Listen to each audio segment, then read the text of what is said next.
Hello, everybody. My name is Camila Grande. I'm one of your classmates in social work with immigrants, and here's a little bit about my history, family history. Um, I'm showing you this picture because it is part of the Memorial Wall mural in El Salvador on the history of the war of the 1980s back to 1932, when a peasant uprising brutally repressed by the US-backed military dictatorship. When a peasant uprising was brutally repressed. It's titled Mothers of the Disappeared Hold a Picture of Romero. As I go through my father's history, I think you'll start to understand why I'm showing you this picture. So let's get to it. One of the cool things I just want to start by saying is one of the cool things I got to recognize through this assignment is that I'm basically a product of the two opposite spectrums of the American immigration story. While my father came to the US in 1977 and became a citizen in 1992, much of my mother's family came to the stolen land well before it became the United States of America. So start with my father. Father was born in 1950 in San Salvador, El Salvador. In 1974, he earned what they call his diploma engineer in electrical and mechanical engineering from the National University of El Salvador. After completing his degree, he was awarded a full scholarship from the Central Bank of El Salvador to pursue a graduate degree over the course of 2 years overseas. The intention of the scholarship program was to try to build a team of technical professionals in El Salvador to take care of the planning for the country in order to become a more developed nation by Western standards. My father originally chose to study at the University of British Columbia, UBC, in Canada, but on instructions from the central bank, his scholarship funds were only to be used towards courses in the field of engineering, and UBC was requiring he take a semester-long English class. In 1975, he transferred to Iowa State University to pursue his master's in electric power systems engineering and was awarded his degree in 1976. With a year of scholarship funds still available for use, he began his studies at the University of Virginia and earned his second master's degree in systems engineering in 1977. On December 24th, 1977, he returned back to El Salvador to begin teaching at the National University from which he graduated, and La Universidad Católica de El Salvador, José Simeón Cañas, or UCA for short, where he served as chairman of the electrical engineering department during his professorship there. For historical and cultural context, this time period is also equated with the middle, basically right in the middle of the Cold War, which lasted from 1947 to 1991. When the world's ideologies seemed to basically be split in half, you were either capitalist or communist, and neither side wanted the other to exist. The Salvadoran government, an oligarchy consisting of 14 families, was considered an ally by the US government. The people of El Salvador did not support the Salvadoran government, as those 14 families, only 2% of the population, owned and controlled over 60%, 60, of the land. Sounds familiar, right?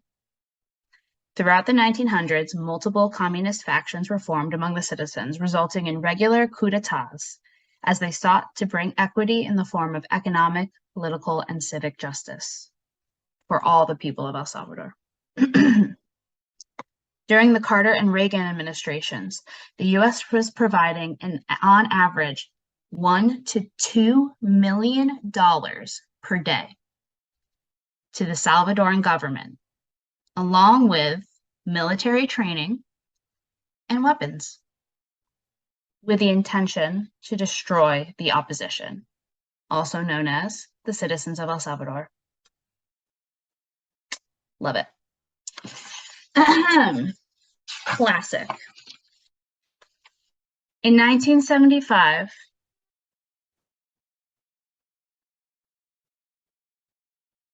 share. In 1975, my father's cousin, Napoleon Orlando Calderon Grande, an agronomy engineer, was participating in a march in support of the Salvadoran people's political autonomy when the National Army attacked the marchers. Napoleon was captured that day and was never seen or heard from again.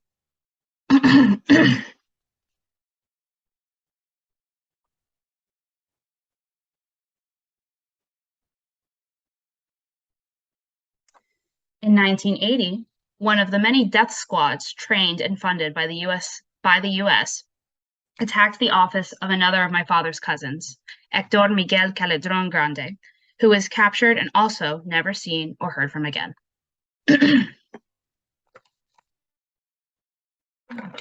Around 1978, his mother began begging for my father to leave the country and to return to the US because she feared for his life, with good reason.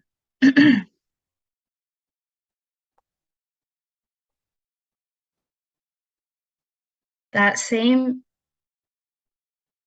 1979, my father was accepted to and began his PhD studies at Iowa State University and was awarded his doctorate in 1982. That same year, in 1982, he accepted a full-time assistant professorship position at the University of Texas at El Paso. He worked there for 5 years and was the academic advisor for the Mexican American Student Association during the course of his whole professorship. He moved to Florida in 1988 to work for the Harris Corporation, designing software applications for the control of electrical power grids all over the world.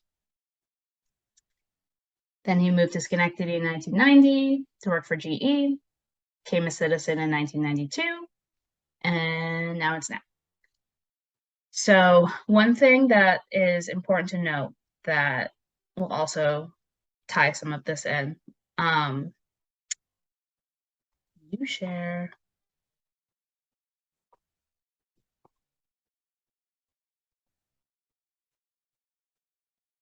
On November 16th, 1989, 6 Jesuit priests who worked at the same Catholic university, UCA, where my father was a professor and chairman of the electrical engineering department, their housekeeper, and their daughter, were executed by the US-funded military in El Salvador.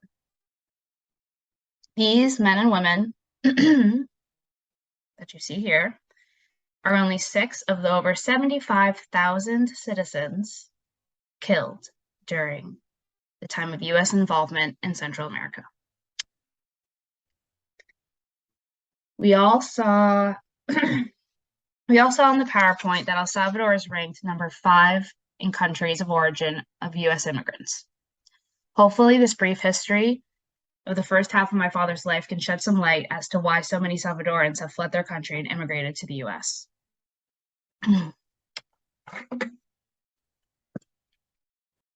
A good amount of information I found out about my dad. I have never known my entire life of knowing him and living with him for probably 20 consecutive years. Thinking about this and like the fact that I didn't know so much important stuff about him and even, his uncles and grandparents and everyone like that, cousins, thinking about this led me to realize firsthand how important it is to ask the right questions. All my life, did not know to ask the question. And why would he share such traumatic information, unless there was a specific time and place for that to happen, and there wasn't. So thinking about this, yeah, we have to ask the right questions. That's a huge takeaway. Since he's my dad, it's like obviously so easy to attribute some of his less than ideal behaviors to just being like an annoying dad. But now after I did this interview with him, I gained so much insight into who he is and understanding who he is and why he is that way. And now, because of that, I have a new sense of compassion and understanding and empathy and forgiveness for some of the things that he annoys me for. So that's my father's side. I'm definitely just going to remember this whole conversation and situation every time I sit down with a client of any type of immigrant status, because look how much I missed by not asking the right questions, not asking any questions at all. Switching gears now to my mother's side. It's like not really as exciting, but also I guess. So I'm putting up the song lyrics, and I'll explain why at the end of this little part. But my grandma's side, the furthest back we can trace on my maternal grandmother's side, is to a man named Sir James John Foote II, who lived in 1496 in England. His great-great-grandson, named Nathaniel Foote, was the first person from our family to come from the United States. I actually have a cousin right now whose name is Nathaniel Foote. That's his middle name. So he arrived in 1628, about 8 years after the Mayflower, from Shalford, a town in Surrey County just south of London, and was one of the founders of a town called Wethersfield in Connecticut, which is still there, just south of Hartford.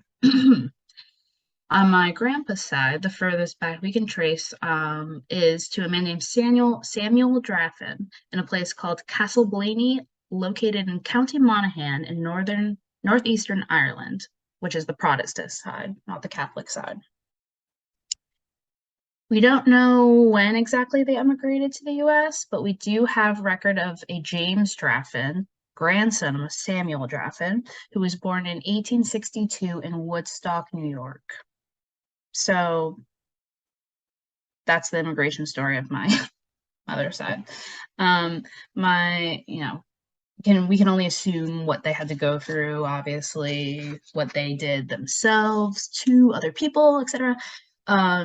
But my mother's side of the family can pretty much be accurately described by two words: WASP, which is White Anglo-Saxon Protestant, and Yankee, which is a term that is used to describe people in the north, like from the north of the US, but also has been associated with qualities like cleverness, ingenuity, thrift, conservatism. And so while interviewing my uncle about the family history, he spoke about how my great-great-grandpa was a carpenter, and then great-grandpa was a carpenter, grandpa was like everyone was a carpenter, then everyone turned into engineers. And my mom's side too. And then how there's a song called Grandpa Was a Carpenter by John Prine, and how it may be a perfect but brief summation of our family's ancestry. So I will leave you all with that. Sure.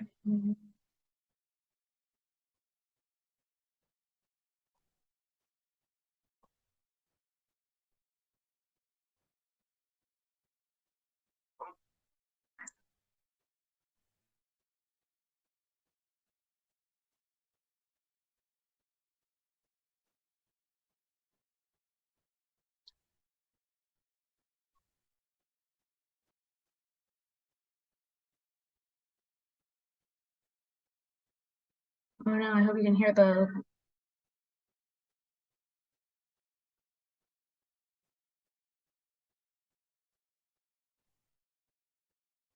Shaved even every door and voted for Eisenhower, cause Lincoln won the war.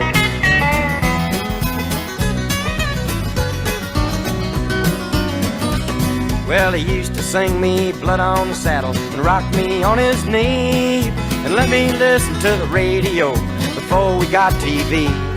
Well, he'd drive to church on Sunday and he'd take me with him too. Stained glass in every window, hearing aids in every pew. Grandpa was a carpenter, he built houses, stores, and banks. Chain smoked Camel cigarettes and hammered nails and planks. He was level on level, shaved even every door, and voted for Eisenhower, cause Lincoln won the war.